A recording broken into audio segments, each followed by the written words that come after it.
ಇಲ್ಲಿ ಮಳೆ ಚೆನ್ನಾಗಿ ನಡೀತಿದೆ. ಇದು ಕಚವಿ ಊರು. ಇಲ್ಲಿ ಅಡಿಕೆ ತೋಟ ಹಾಗೂ ಗೊಂಜಾಳ.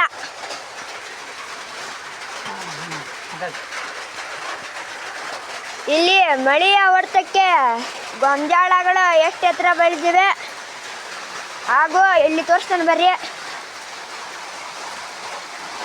ಇಂತಹ ಬೆಳೆಗಳು ಲಘುನೇ ಬೆಳೀತವೆ ಇಲ್ಲಿ. ಯಾಕಂದ್ರೆ ಮಳೆಯೂ ಅಷ್ಟೊಂದಿಲ್ಲ, ಮೀಡಿಯಮ್ ಆಗಿದೆ ಮಳೆಯು. ಅಂದರೆ ಮೀಡಿಯಮ್ಮು, ಈಚ ಕಡೆ ಜಾಸ್ತಿನೂ ಇಲ್ಲ, ಈಚ ಕಡೆ ಕಡಿಮೆನೂ ಇಲ್ಲ. ಇಲ್ಲಿ ನೋಡಿ, ಇಂತಹ ಮಳೆಯನ್ನು ಎಲ್ಲರೂ ನೋಡಿದ್ರೆ ತಕ್ಷಣ ಇಷ್ಟವಾದರೆ ನೀವು ನಮ್ಮ ವಿಡಿಯೋಗೆ ಸಬ್ಸ್ಕ್ರೈಬ್ ಮಾಡಿ ತಪ್ಪದೇ ಮರೆಯಬೇಡಿ.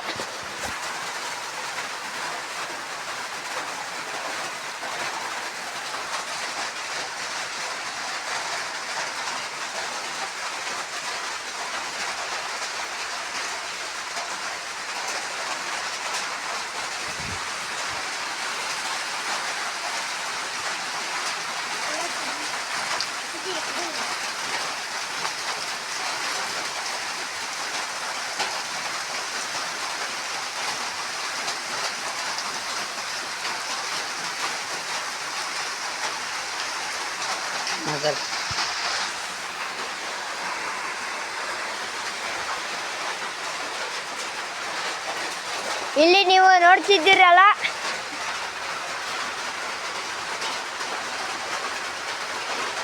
ಮಾವಿನ ಗಿಡ 3 ಗಿಡ ಅದಾವೆ. ಮಾವಿನ ಗಿಡವ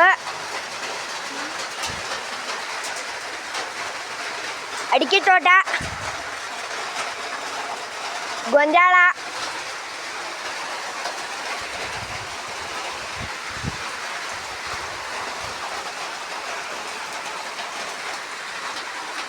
ಹಾಗೂ ಮಾವಿನ ಗಿಡ ಕಡಿದಾಕ್ಬಿಟ್ಟಾರ. ಹೌದಲ್ಲ?